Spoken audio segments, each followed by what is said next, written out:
All right, I want to welcome everyone here to this JOA Author Summit. We are celebrating Melissa Methven today and her beautiful book, The Truth Behind the Smiles. I want to welcome everyone here who is watching real time, those who are watching the recording. Thank you for being here, because this is one of the most important messages. And I know that just this recording today will save someone's life. And I know that's bold, and I know it. And so with that, Melissa, I would love to just have you introduce yourself and talk about the book that you wrote. Yes, I'm Melissa Methven, and I wrote The Truth Behind the Smiles. And now this is my book cover here. And this was all from the heart and very much divinely written. As my husband died by suicide in March 2022, I felt very much called to talk very openly about suicide and the stigmas, the signs leading up, and ultimately a lot of the suppression that I encountered in my life from a young child to now, and as well as my husband. So for my husband, it went through the numbing agents to numb, to suppress.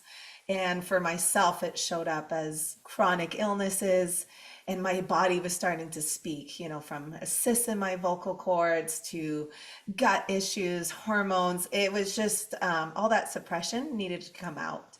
So I felt called to write my story and shine a light also on my husband, who was a dentist, and I'm a dental hygienist, so also in the dental community. So I'm shining a light on the dark side of dentistry, but to provide hope Yeah. and a solution for Yeah. that industry. So powerful. Such a beacon of light. Very few people take on this conversation. And it's because of the resistance, the darkness that hits. No one wants to have a conversation around suicide. No one wants to have a conversation around suppression.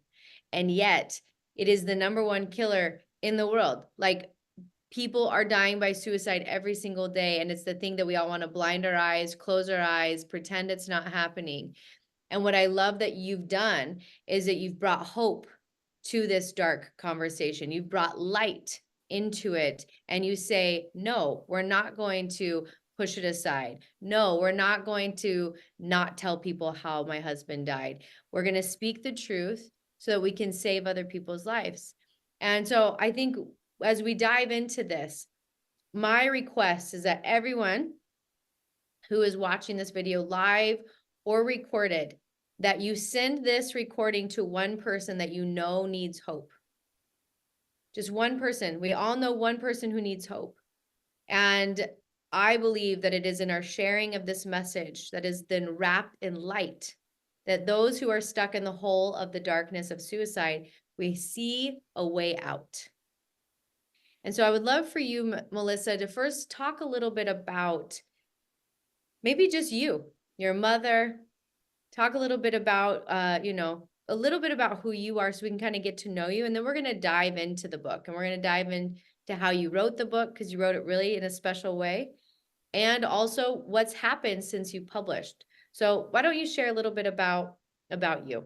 Okay. Well, I was originally born in Quebec City, Canada, and so I'm French Canadian, but moved to British Columbia. And then I ended up 16 years in Wasilla, Alaska. And that's where I live with my husband and got married. I have two young children that are 8 and 10. At the time of their father's death, they were 6 and 8. And they very much propelled me in doing the work and taking care of myself first. That was a major thing that was taught to me actually at the hospital. But I'm also a dental hygienist. So I worked alongside with my husband for 15 years at a dental practice.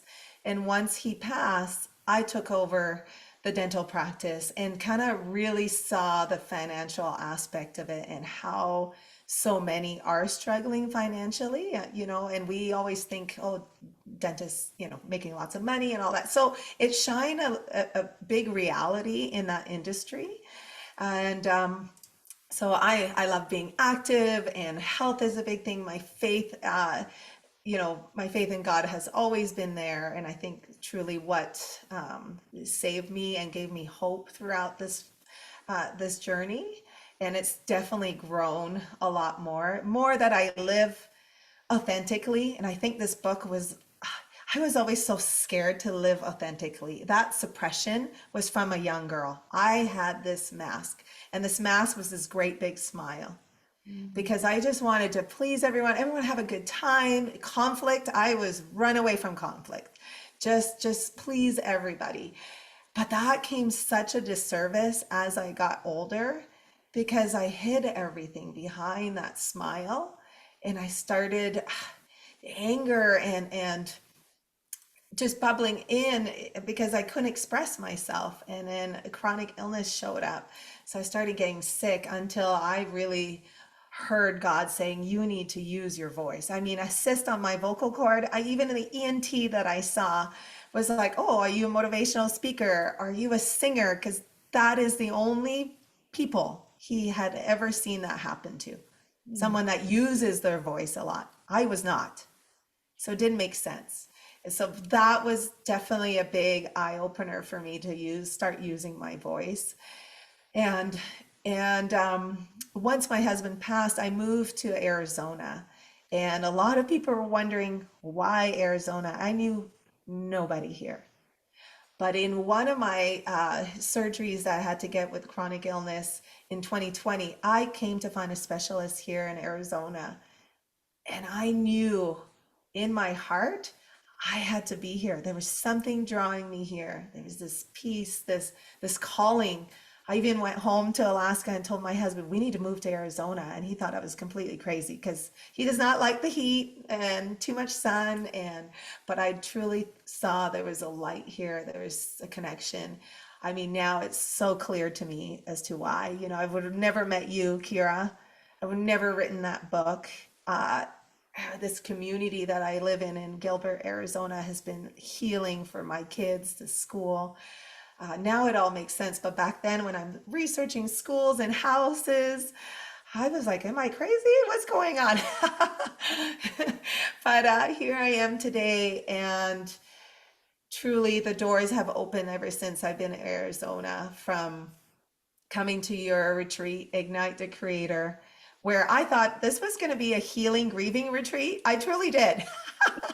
and, and, and I had no clue what I was walking into. And I do walk into your Ignite Your Creator, and there you have CEOs of businesses, authors, entrepreneurs. And I'm like, oh, I'm at this dental hygienist. Like, I'm just looking for some healing after grief. Yeah. But that was at this event that, oh, I wrote and truly saw a book. I'm like, no, this book is coming now. And I'm the one speaking on stages. And then you looked at me and said, I believe in you. I see you. And that was the start of the connection and wanting to write my book. Mm. Especially once you said, oh, I offer 5-day writing adventure. I mean, that alone, that was the only way I was going to get it done. My life was so chaotic with, taking care of my children, there was work, and my mom is now living with us. So to truly find time and space and bring that book together, that was definitely going away and making space for it and truly connecting to that book and hearing too. I had to find that stillness Yeah. to Oh, hear the important message. what an extraordinary journey to see how you were guided to Arizona and all that has happened for you in Arizona with your community, the kids' school, just so much greatness. And then that I don't even live in Arizona, and that I had this idea to run an event in Arizona, right? That you happen chance to buy a ticket to. Yeah, That's not a cheap ticket, right? no. And you come, and it was like this book was just shown to us.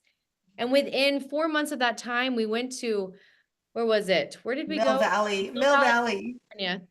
And I really feel like I want to talk about this because everyone is going to read this book. You're going to be like, wow, this is such an extraordinary book. She wrote it in 5 days.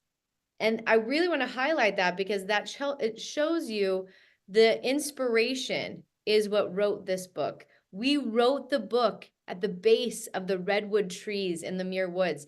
And I remember it was freezing. We had our beanies on, our hands were freezing.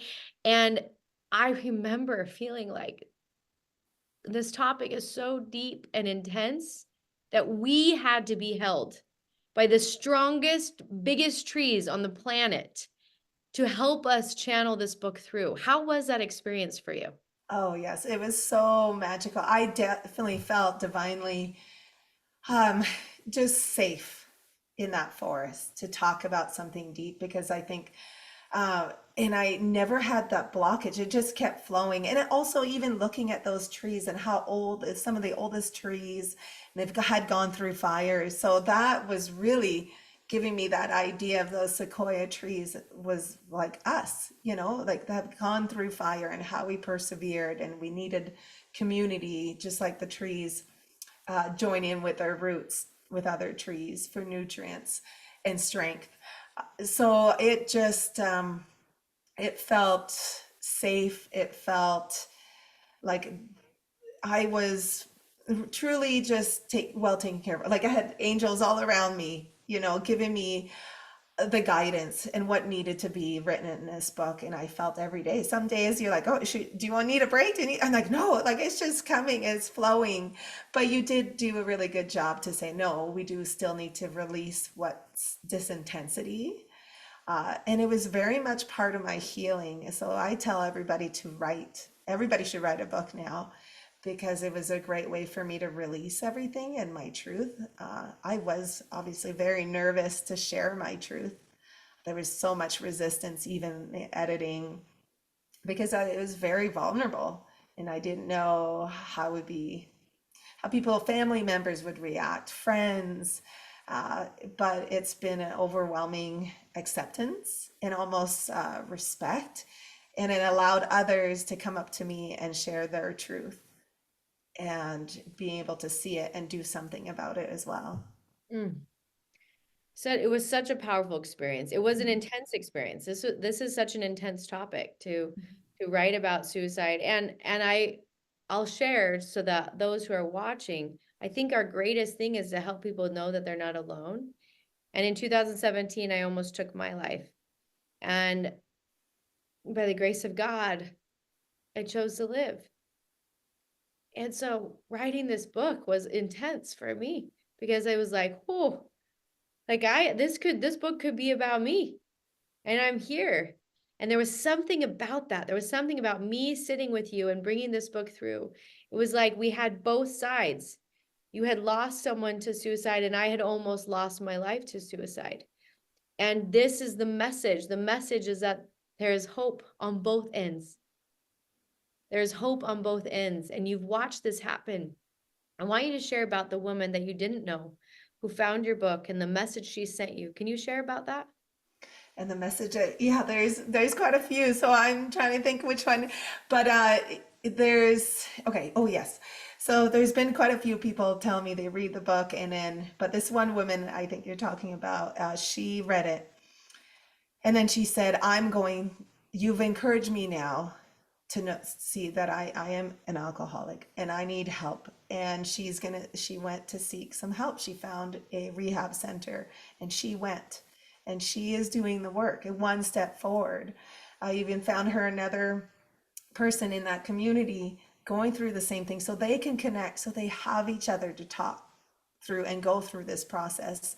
And that's exactly what I've been hearing from a lot of people. I mean, just for example, last week I go get my nails done, and I've seen this nail lady for a long time, and since I moved here. But I gave her my book 2 weeks prior, and I wasn't sure if she was gonna had read it, whatnot. But she started saying started reading my book, and then she says, "I have never said this to anybody else, but my daughter, who was 11, almost committed suicide, but she's still alive, but she struggled with suicide ideation and how hard that was and her own mental health. She had never shared this with anybody, and that's why I always say talking about it won't plant that seed.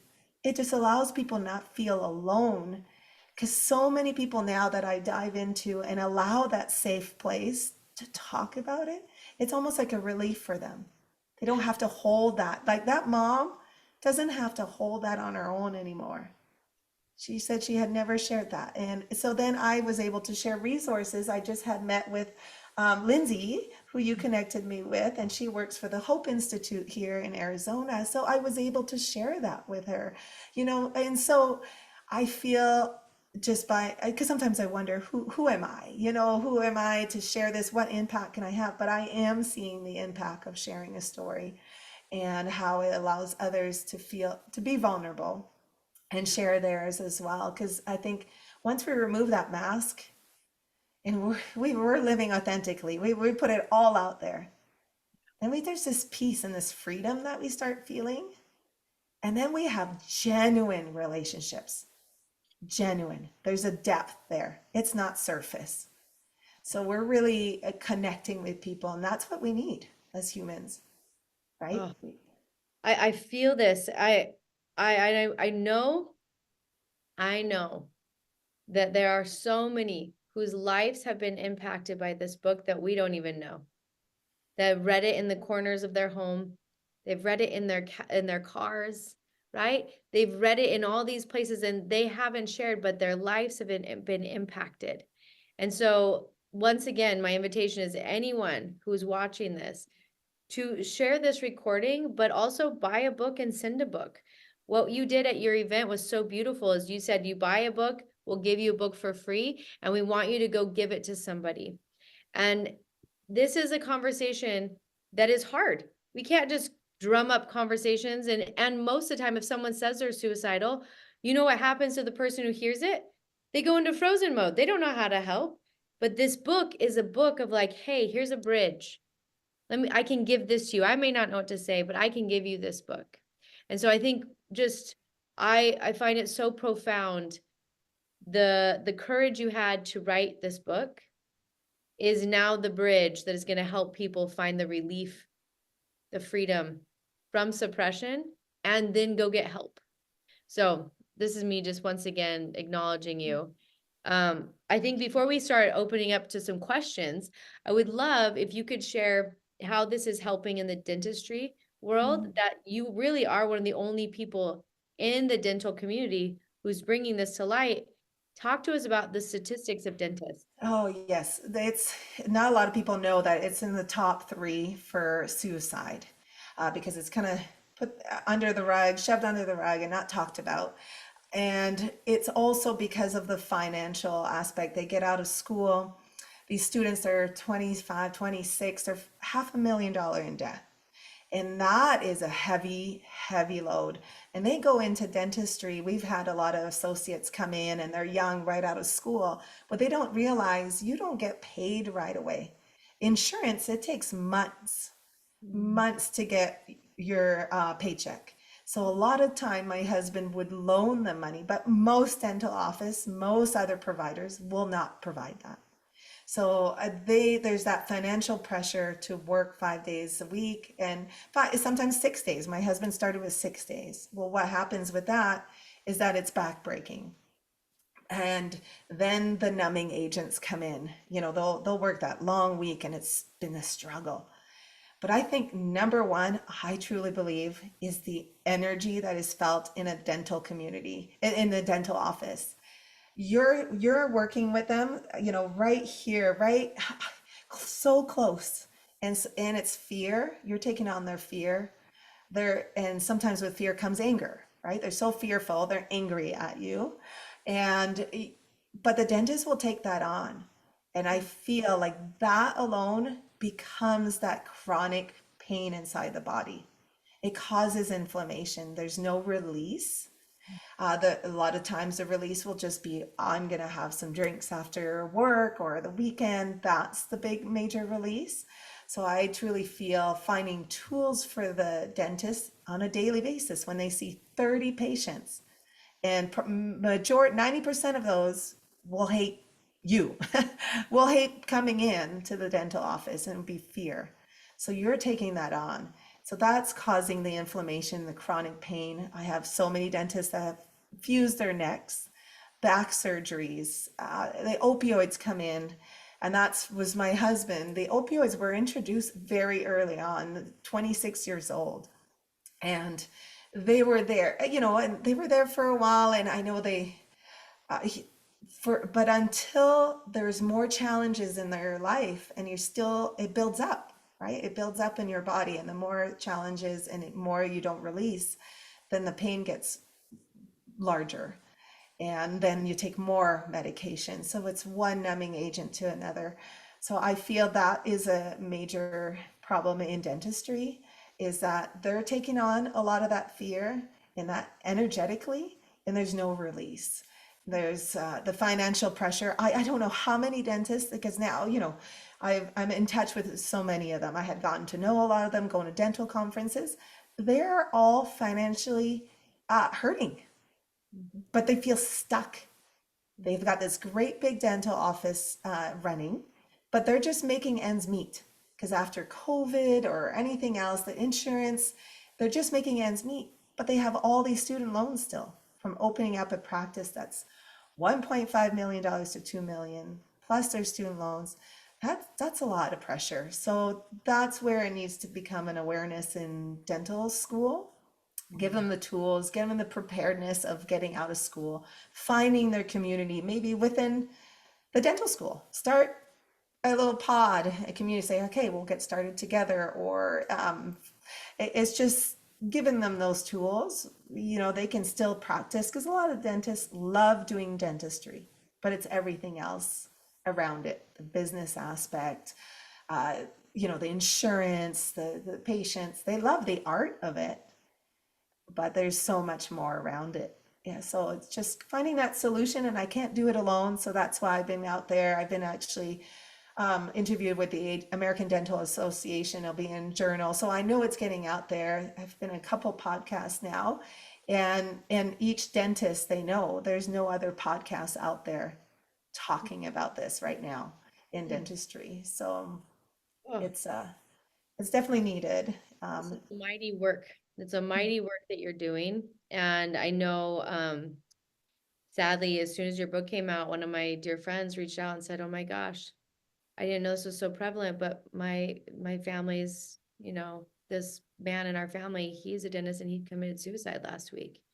And it was just okay, like this is something that no one's talking about and surprises everyone. So if we talk about it, we can get them help. That's really what I think you're doing. And so just huge, huge, huge applause to the hard work you're putting in. Thank you. Would love to open up to anyone here who's on the call. Hold on real fast. Excuse me. I would love anyone here to share what your experience was in reading Melissa's book, or anything you want to say to Melissa of just like congratulating her for bringing this book to the world. Art or Kelly, what are your thoughts?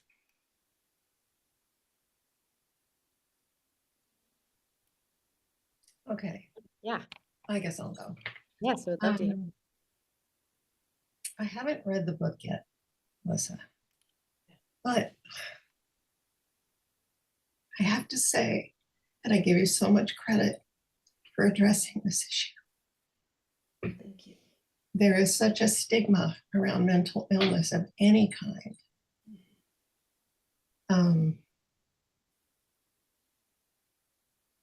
And it really amazes me how if you bring the subject up, there's rarely anyone who says, "Oh no, I don't know anybody," or "I don't have any family member," or whatever. And I mean, my brother tried to kill himself. He was diagnosed schizophrenic and bipolar. And other than 10 years when he was paying child support, he refused to go on his meds. And so it's been an ongoing problem, but it's also been a big stigma. No one talks about it. It's like, oh, we can't talk about it, John. And I just give you so much credit for bringing this issue out so that I mean, hopefully it doesn't become something that we get used to, but it has to be something that we get used to talking about. Yeah, thank you. And I Thank just you. wanted to tell you. I Well, thank you. appreciate that. And I think you're absolutely right. Because with my husband's family, there was bipolar and there was, other mental illness. And I think it was definitely shoved on the side, didn't want to talk about it, maybe because it was scary. And I think my husband probably feared, being diagnosed. And by the end, it was so hard to know, but probably that's what came about, right? And I think he was really scared to go seek help because he didn't want that diagnosis because so much stigma comes to that. But I think if we bring more awareness that you can still be a doctor, you can still be a father, you can still be part of this community, but here's what's out there to help you, you know? And so I appreciate you sharing that. And yeah, it's stronger than me, this calling to use my voice. And I know God's leading me along the way and to have a voice for it. Well, it's just so inspiring what you're doing, Melissa. And I just want to thank you for that. Thank you. Thank you. Thank you for sharing, Kelly. I really appreciate it. And I think that this is why we're doing the summit, and we're going to do another summit. We're going to do another one again in probably 2 months, because I feel as though this isn't a one-time summit. This isn't a one-time conversation. This is a conversation that needs to be had so that we can bring relief. We can bring relief to people in suppression. We can bring relief to the hearts of families who feel alone, to the individuals who are walking this path alone. So just, I appreciate you sharing. Thank you, Kelly. Art, I would love if you would like to share. Sure. Awesome book. Thank you. Melissa, you and I have spoke a few times in trying to get the word out, but one of the things I loved about your book is the lie and the truth that started every chapter. And I think one of the things is as I read through the book, it was very familiar to me because I've done work in the dental and medical space, and I've seen this happen. I've seen the weight that rests on the shoulders and the hearts of not just the providers, but their families and their teams. I've had people close to me that have taken their lives under that weight. And I don't understand, as a human species that's developed, why we have such a difficult time opening up and asking for help and putting ourselves out there in a way that is very vulnerable. Some of the studies that have been done at the helm of companies and entrepreneurial ownership, people fear that they don't have a place to go say the words, "I don't know," or that I need help. They don't want to be caught as a fraud. So there's a lot of ego comparison and ego trapping that happens.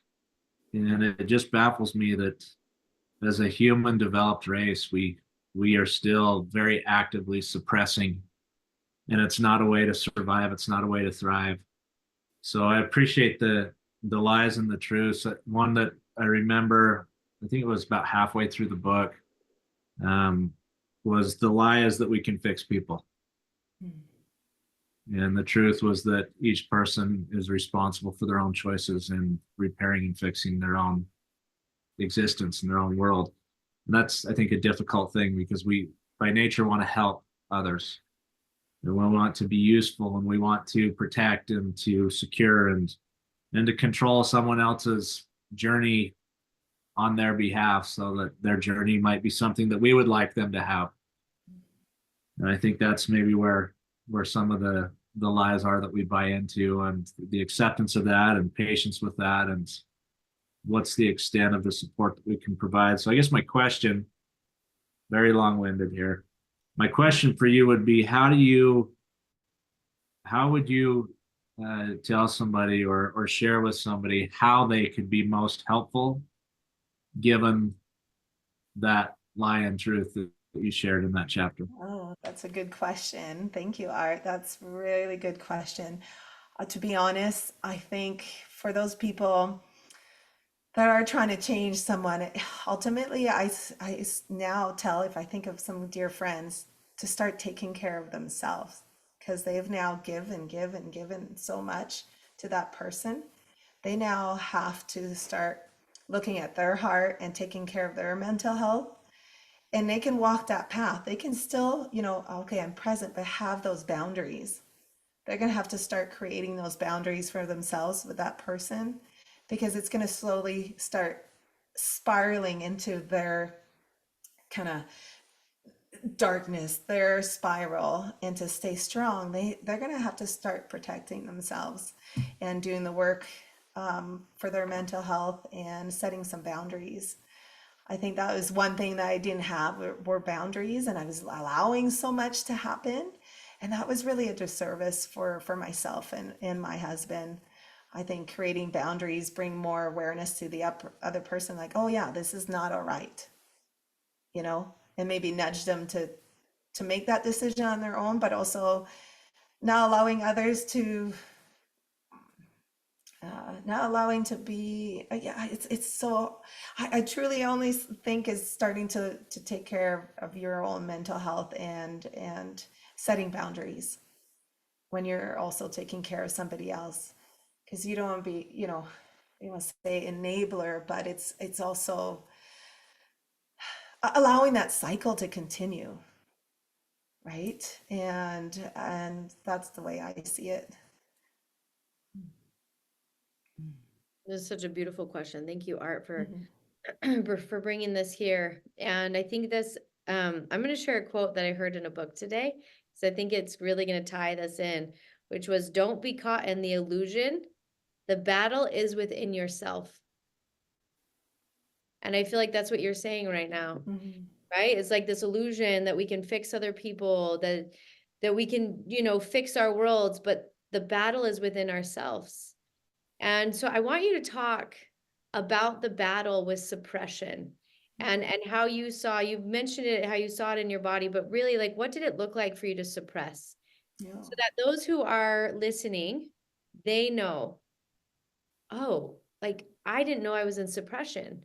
Like, let's bring this, because the subtitle of your Yes. book, can you read me the subtitle of your book one more Yes, it's Suppression, the Silent Killer: How to Find Hope, Never Give Up, and Cultivate Resiliency. And now suppression being the silent killer. This is how slowly for me, because I was suppressing, I was starting to get so fatigued, always tired, no matter how much I slept. I started having major gut issues to where I only ate bone broth and crackers. My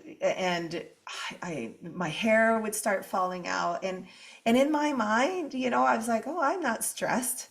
I've got a house over my head. My kids are healthy. I've created this big illusion. But what I tell people now is stress. No matter, don't compare yourself to everybody else, because stress will still affect you the same way. And so that suppression started giving me those gut issues. And all of a sudden, I had breast MRI. They had found a cyst, and I had a capsular contraction, is what they had called it. But I think ultimately my body was just inflammation was causing these slight illness. So I go and get that done. Then I have my gut issues.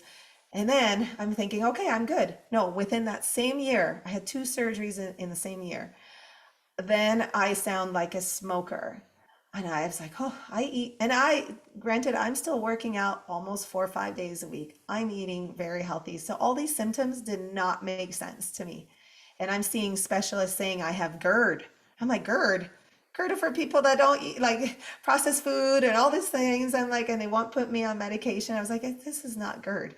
And I go see one ENT, and same thing. He said, oh, it's the acid reflux. You should be on this medication. So I go see another ENT, and they find with an endoscope that I had a cyst on my vocal cord.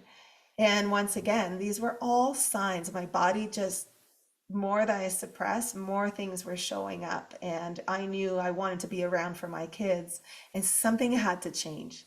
And a lot of it was starting to use taking care of myself. So I started more taking time stillness to really hear my heart and see my truth. And actually, when I did come for one surgery here in Arizona, I felt it. I felt, oh, my environment at home. I started looking at how I felt in that environment, how it affected me. I'd start having anxiety and being around it. And so tuning into your own body, that's what I started doing. But your body will start to speak, ring some alarms. And a lot of it, I find, hormones will get unbalanced and you'll feel tired, you'll lose your hair, you'll gut issues is a big one too first, and a lot of it is the root cause of stress and suppression. More you're suppressing. For my husband, he was, numbing his suppression of abandonment with his mom growing up, and a mental illness in the family, yeah, and being scared probably, of going to seek help and a diagnosis. And that was a major thing that he suppressed for a really long time. I mean, they never talked about bipolar or how both his grandparents, grandmothers on both sides of family died by suicide. I only found out afterwards. So even if I think back to my grandmother, I was so close to her. Her husband got taken away. Gosh, I think my dad was 14 because schizophrenia is what he was diagnosed with. And they only said that he died. Nobody would go visit him. They just wanted to if you put it away, it goes away. But I think that was not a service for my father growing up either, you know? So I don't know, well, long-winded. I get off. Powerful conversations, because when their bodies start to talk to them, very few people think, oh, I must be suppressing, right? And so you're bringing a conversation to the table that needs to be had, and that all of this was suppressed in your husband's family. This wasn't a one day he had a bad day. It was like the compound effect of suppression is what eventually led him to saying, I'm not going to be here. And the compound effect of suppression in you was your body saying, I'm going to shut down under the weight of this suppression. So what I would love to just highlight for everyone who's listening is, what does suppression look like? It means that if you could kind of share with me what you see suppression being of what is it? You said you smiled, but Yeah, inside. hiding your truth. So you just smile. You smile, you don't, you have surface talks, you don't really have the depth. You don't, you feel like you're a burden if you talk about your problems or your issues, and you're fearful of judgment, if you do speak your truth and shine your truth. Those are all signs. I think your body will start showing up. You might feel even more resentment and anger. So you might have outbursts. I know for myself, you know, all that I wanted to share with my husband, and things I was suppressing and angry about, I would take it out on my kids and yell at them, at times where it was just maybe they have done something little, they were so little, but my patience wasn't there on the people that I love the most, and that's where it shows up. I think start tuning into their body and where they might be suppressing it. And this could be something from childhood. I think we all have something that we haven't dealt with from childhood, and start looking at that part of yourself that's still there. Like the body keeps the score, it's still there. And you need to just process it, and not relive it, but just acknowledge it that it's there, and find ways to release it. And that's how I really got into breath work and now become a breath work facilitator, because that was a safe place for me to release. I was so good at masking behind my smile, and so was my husband, that I never rarely cried. But there was so much sadness, and under that sadness there was anger. So breath work allowed me to completely, I would bawl and bawl and bawl, and that was a safe container to do so. Cold plunge was the same thing. Whenever I had cold plunge, there was this like release, and so finding those tools to do that, and to really, and I remember thinking too that I needed a lot of space, like stillness, to hear my heart and to hear what I need to process. No more numbing. I'd stopped drinking alcohol. It was never a big, part of my life, but I knew not to touch it after my husband passed. And just so I could feel. No more, nothing to numb. I had to just feel and go through it.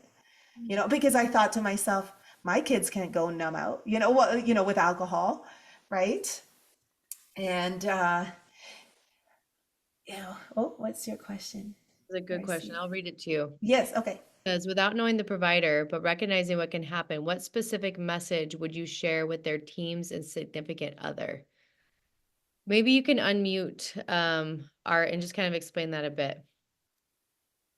Yeah, you've been in multiple sides of this. You've been in the practice. You've had working knowledge of the health of the practice. You've been at home. You've been pre and post event. And so it's really two questions. One is without knowing what a provider's going through, just the anticipation or general knowledge of the things that they struggle with and try to solve for. Usually they're built to try to solve, but knowing that, what would you share with their teams and their significant other from the Oh, I love perspective that. that you've had? And then the second question we can dive into here in a minute. Oh, yeah, that's a excellent question because I think the team, if I think of our team, was like family. They saw signs, right? So maybe going in and asking them questions like what they've noticed and maybe allowing them a safe place to check in to ask some questions to the dentist, but checking in with the wife and seeing what they notice and allowing a safe place. Because for me, as the wife, and we're a small community, I was also afraid. Well, he built this practice for so long and had a good reputation. I didn't want to tarnish that either. But I allow him space to heal, but didn't have to tell everybody, because there's judgment and all the things. But so that's why I think it seems so hard. But if somebody could come in and you felt safe, okay, what signs have you noticed at home? How does he come home? Or she after work? Because a lot of times they come home and they're so disconnected. They gave their all to all the patients. Then they come home, they have nothing left. So really checking in with, I think, their significant others at home and asking them some questions. The staff sees it. Her staff saw it. They just didn't know how else to help other than make things easy at the office. Let's try and take care of everything. But what are some of the signs? Let's allow him or she, the dentist, a provider, to share that they're struggling, they need help, or maybe they need to completely leave for a retreat, something that you're providing, Art, this weekend. I often told my husband, I think you need to get away, find a retreat to find yourself again and to see your next purpose and to release and learn these tools that many dentists don't learn in school. It's very much more on the pharmaceutical side, the technical side, the clinical side. And so I think it'd be important to check in and ask questions to the staff because they see it. They'll see little signs here and there, and provide them tools on how to help, or provide the providers, because a lot of them feel pressure of they can't get out of work. They can't take a week off. It gives them so much anxiety because who's going to take care of the office? Even if they have somebody, if you're the owner, there's always something that happens when you leave. So it's really hard for them to leave. And so I think it'd be important to have almost like we have consults that come in for managing consults in the office, but also one that comes in and checks in on the mental health, that comes in and questions the staff, talks to the family members that he lives with or she lives with, and maybe allow the dentist to open up, if it feels safe to do so. I think that would be crucial. Have a yearly check-in or quarterly, something that opens up that conversation as much as they are out there. I know we had flown in somebody to kind of look over how we can do better as a business and manage better. Where are we lacking? But none of it was mental health related. I hope that answers your question. Yeah, absolutely. The second question that I have is, I I can't help but go back and reflect upon how intimately you described Hawaii in your book. And for those that are going through what you've come through as a spouse, or even as a team member, what words of courage would you offer to those who are currently going through that? Oh yeah, the words would be, you did everything you could to help them. You did everything you could. You love them. You were there by your side. There's nothing else that we could have done. Because a lot of times with suicide, there's so much guilt. There's so much shame.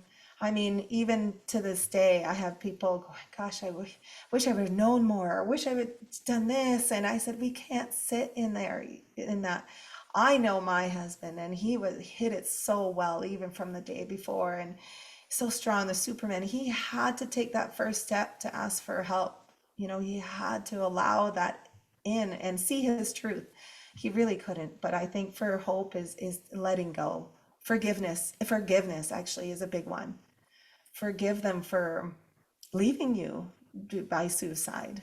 Forgive them. Truly forgive, and forgive yourself. It's gonna give you that weight to for growth and for healing, because so many will sit in that going back to the what ifs, what else could I have done, and not letting that go, not forgiving themselves for missing some of the signs. Or so I think doing a lot of work of forgiveness for yourself and for the person that died by suicide. Forgive them. They felt like that was the best way. Maybe felt like, if I think of Scott, he probably thought, oh gosh, he's a burden. My wife and my kids will be better off without me. And he's having all these awful thoughts, even though we had so much love around him, but he couldn't see it, couldn't see that. And I think that as survivors, we hold a lot of guilt and shame, but to learn to let it go. Thank you. Thank you. For asking those are Mhm. profound questions. And I feel like that's one of the best ways for us to really start to wrap up this call, which is the forgiveness. Mhm. The forgiveness of ourselves, those who struggled with suicide ideation, forgiving yourself for having that battle. Because that's there's shame in having those thoughts. Mhm. Forgiving those who have left by suicide, forgiving ourselves for not, like, this feels like a beautiful way to kind of bring this to a completion today. What I would love is if you could just drop in your heart and think of a message that you would love to share to all those who watch this recording. What would be the message that's the loudest for you to share today? Mm. The loudest for me is definitely to not be afraid to live your truth. And how we can do that is to start loving on ourselves, and forgiveness. Forgiveness is the big one. To start shedding those layers. I had these armors on my heart, but start removing those layers and forgiving yourself. Waking up every day, finding something to be grateful for, and loving yourself. Just truly look yourself in the mirror and forgive yourself and love yourself, and allow yourself to feel love again. And that's what I hope. My hope is that inspires people to live their truth and to start doing the work for themselves. Beautiful. Thank you. Thank you, Melissa. I want to thank everyone who came, Yes, Kelly, thank you. Art. I want to thank everyone who's watching this video, because I know this is a hard summit to show up to. And so I know that many want to come, but it's like a hard topic. And so I know that so many are going to be watching this in the safety of their home and the safety of their rooms. And so to each one of you who are watching, I want you to know that there is hope, and that there is peace, and that there's a future ahead of you that you could have never even imagined. Melissa is a testament of this. Even after the deepest, darkest heartache, she's been able to find peace and joy to help her children heal, to help her heal. Now she's helping so many other people heal. You don't know what the future is, but it is so much greater than you can even imagine. And so everyone watching, please go grab a copy of Melissa's book if you don't have it. It's on Amazon. I'll have it in the show notes below this. I'm a big believer of buy one for you, buy three for those that you don't know who are going to come into your life. And you could even pray and ask, God, send me the people who need this message so that you get to be the beacon of light for them in their life by giving them Melissa's book. This is not about a book. It's about saving people's lives. Melissa, I honor you. I see Thank you. you. Thank you. Love So you so proud much. of you. Thank you. Thank you. It Wouldn't is be here without you. So thank you very much. my deepest honor to know you, to be your publisher, to have sat with you as you wrote this book. And to everyone in the world, may this find you so that you may have peace, so that you may rise into who you are here to be. With that, we'll see you all soon. Bye, guys. Thank you.